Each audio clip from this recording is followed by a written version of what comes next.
Hey YouTubers, welcome back to Going to the Country. Today I'm going to show you a truly unique property development on Vancouver Island. Mountain Spirit Garden Estates is located on Forbidden Plateau. It's about 15 minutes from the town of Courtenay, but it feels like you're a million miles away. The cornerstone of this development is sustainability and maintaining the park-like setting. We're the first rural property development that was designed on principles of sustainable green concepts, and we're very proud of that. We tried to make this property maintain the natural features as much as possible.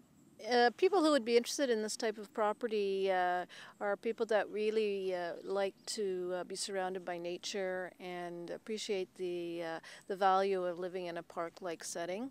40% of the property, of each of the properties, are in protective covenant, which means that your neighbors cannot clear-cut the property right up to your border. So these protective covenants do have existing trails through them, which we've maintained, and that is one of the main features of this development, is the opportunity to create a community with these walking trails. One of the main focuses on new developments is sustainability. And for most of you may know or may not know, sustainability is really a balance between the economic, environmental, and social sides of a development. So we have to have those three elements, we call them the cornerstones of sustainability, have to be in balance. I came onto this project and walked the property, and I was pretty excited to see that the entire property was left treed, which is unlike some of the properties I come onto where there's been logging or a lot of clearing already occurred. So we had a good start to get a property where we could look at the property in its entirety and the ecosystems in and around the drainage and the wetlands and the trees, and look at areas that may be opportune for preservation.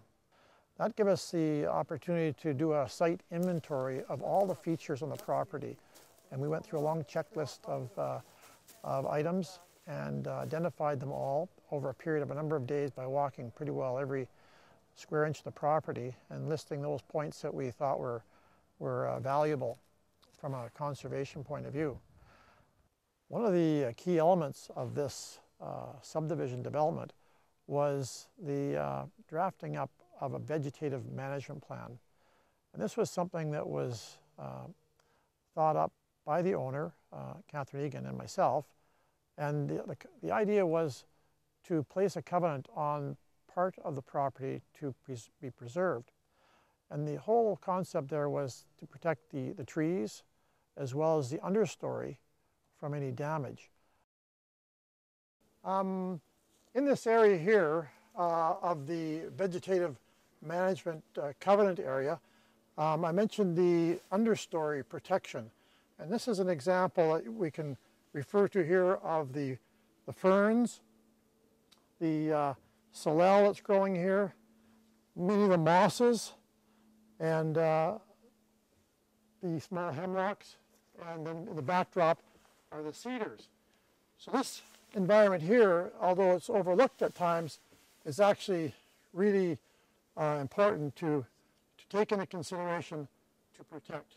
And so we like to be able to say we're doing our part to preserve and conserve this environment for future generations.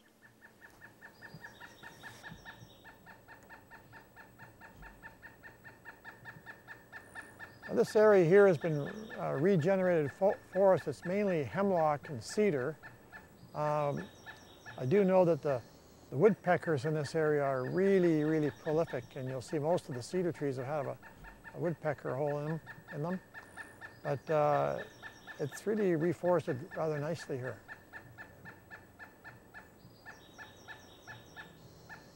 In addition to all the work they've already done, they've also drilled wells on each lot.